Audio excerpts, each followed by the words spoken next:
بسم اللہ الرحمن الرحیم۔ السلام علیکم ورحمۃ اللہ وبرکاتہ۔ سلطان صلاح الدین ایوبی رحمۃ اللہ علیہ مصر و شام کے بعد فلسطین پر بھی اپنا اسلامی پرچم لہرا چکے تھے، اور وہ فاتح بیت المقدس ہونے کے ناطے وہ اسلامی دنیا کے ہیرو بن چکے تھے۔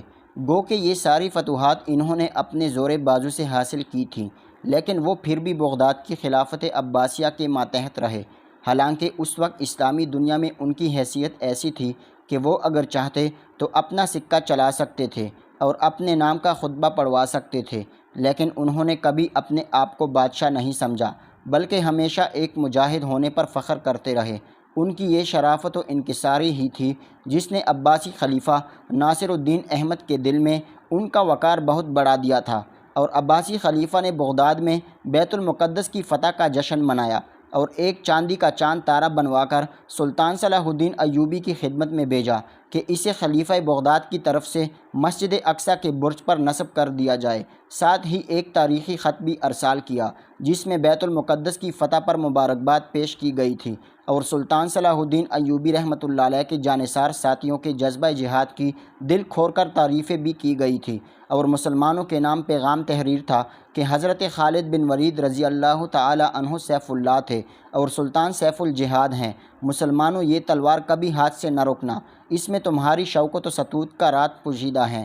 سلطان کی عادت تھی کہ مفتوحہ شہروں میں جمعہ کے روز داخل ہوتے تھے۔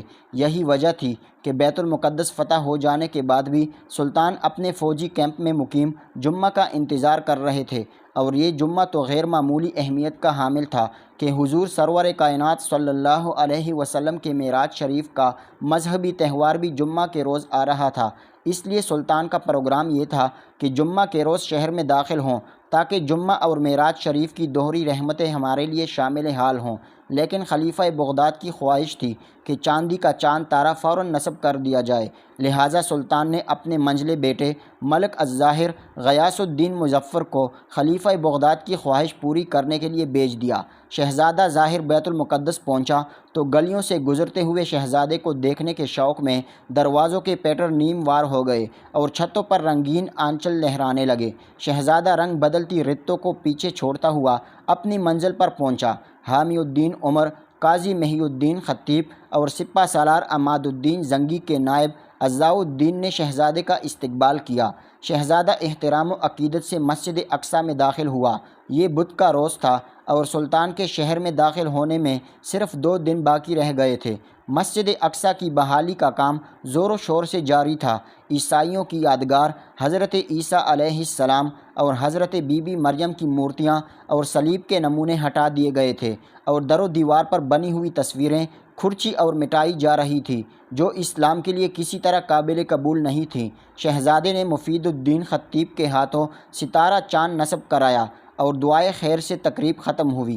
مغرب کی نماز پڑھ کر شہزادہ اور اس کے ساتھی مجاہدوں نے واپسی کی راہ لی۔ شہر سے گزرتے ہوئے جب شہزادے کی سواری اس مکان کے سامنے سے گزری جہاں عیسائی تسلط کے دور میں ان کا بڑا پادری رہائش پذیر تھا، تو اس مکان میں سے ایک عورت کے چلانے کی آواز سن کر شہزادے نے گھوڑے کی باگ کھینچ لی اور اپنے ایک ماتحت سے کہا کہ پتہ کرو کہ اس مکان میں کسی مظلوم عورت پر ظلم تو نہیں ہو رہا۔ چھاپہ مارنے پر پتہ چلا کہ بڑے پادری صاحب نے جوزف نامی نوجوان پادری کو اپنا نائب بنا کر خود یورپ بھاگ گئے تھے۔ وہ کلیسا کی ایک کنواری رہبہ کو دبوچے ہوئے اپنی ہوس کا نشانہ بنا رہا تھا۔ دوسرے دن یہ مقدمہ سلطان کی بارگاہ میں پیش ہونا تھا۔ جوزف پادری نے شہزادے کے پاؤں پکڑ لیے اور کہا کہ مجھے 1 رات عبادت کرنے کی مہلت دے دیں، میں یہ احسان کبھی نہ بھولوں گا۔ نیک دل شہزادے نے پادری کی درخواست قبول کر لی۔ وہ پادری جوزف کمرے میں چلا گیا اور کمرہ اندر سے بند کر لیا۔